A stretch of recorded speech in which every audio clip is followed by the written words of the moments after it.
हमारे resident welfare association के speech competition में एक बड़ा ही मजेदार टॉपिक सामने रखा गया। टॉपिक ये था कि आजकल पति और पत्नी दोनों ही वर्किंग होते हैं, यानी कि पत्नियां भी अब जॉब पर जाती हैं, काम करती हैं। तो पति पत्नी दोनों ही अगर जॉब करते हैं तो खाना कौन बनाए?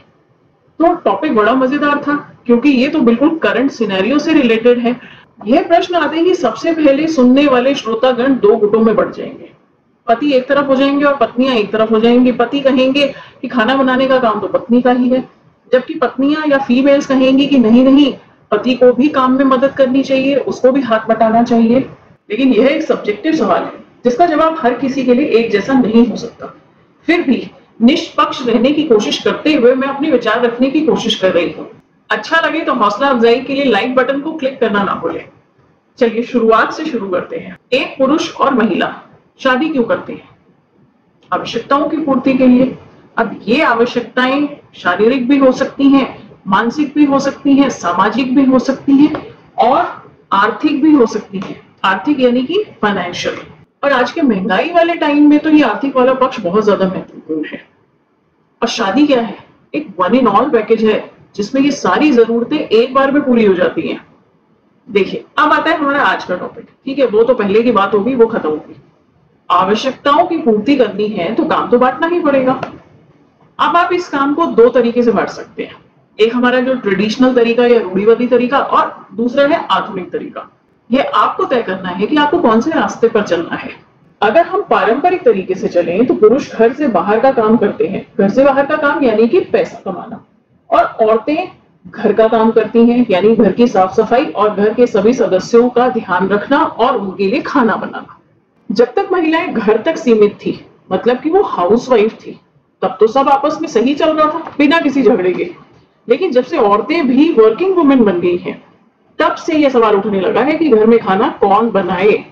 क्योंकि मैं तो कमाता हूं, तो क्या हुआ, मैं भी तो कमाती हूँ। मैं दिन भर की भागदौड़ से थक कर आता हूँ, तो क्या हुआ, मैं भी तुम्हारे साथ ही थक कर घर में आती हूँ। अगर हम चाहते हैं कि हमारी जरूरतें पूरी होती रहें तो इसका कोई स्थायी हल हमें ढूंढना ही पड़ेगा। इसका अर्थ यह नहीं है कि हमें पैनल ऑफ जजेस बिठाने होंगे या कोर्ट में जाकर मुकदमा करना पड़ेगा। प्यार से सोचें तो सॉल्यूशन बहुत ही सरल है। अगर पति पत्नी दोनों ही काम पर जाते हैं तो बांटकर काम करना होगा। दोनों में से जो जिस काम में माहिर हो वह काम कर ले। जैसे कि अगर पत्नी सब्जियां अच्छी काटती है तो वह चॉपिंग का काम कर ले और पति को रोटी पराठा आदि बनाने को दे दे। लेकिन अगर पुरुष को रसोई में चाकू भी चलाना नहीं आता तो वह बच्चों को नहलाना, तैयार करना, कपड़े समेटना, पानी की बोतल भरना, टिफिन पैक करना, कामों का तो कोई अंत ही नहीं है, तो इनमें से कोई भी काम कर ले। और वैसे भी अब ये काम ना आने वाला बहाना तो चलता ही नहीं है, क्योंकि लड़का हो या लड़की हो, बाहर जाकर पढ़ाई करते हैं, हॉस्टल में रहकर बेसिक कुकिंग तो सभी सीख ही लेते हैं। हम सभी ने देखा कि कोविड के बाद से WFH यानी वर्क फ्रॉम होम, घर से काम शुरू करने का नया ट्रेंड शुरू हो गया। ये तो अच्छा है, बहुत अच्छा है। पति MWF घर से काम करता है और पत्नी TTS काम करती है, बहुत ही बढ़िया। घर और बच्चे सभी संभल जाते हैं और कमाई की कमाई हो रही है।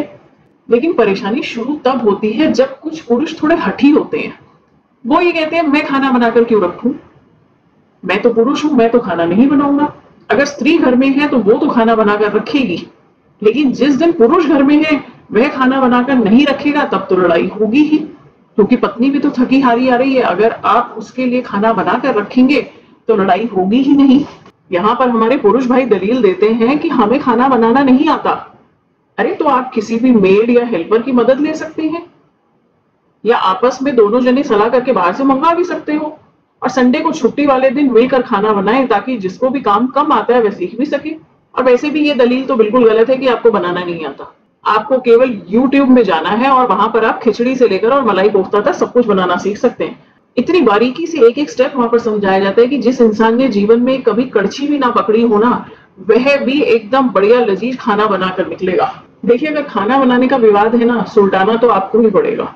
अंत में मैं केवल यही कहना चाहती हूँ कि खाना बनाने को बोझ ना समझे, प्यार से बनाएं। आज पैसा कमाने की होड़ में आप खाने पर ध्यान ना देकर अपनी सेहत खराब कर रहे हैं, तो कल को यही पैसा इस सेहत को वापस लाने के लिए दवाइयों और ऑपरेशन के रूप में पानी की तरह बहाना पड़ेगा।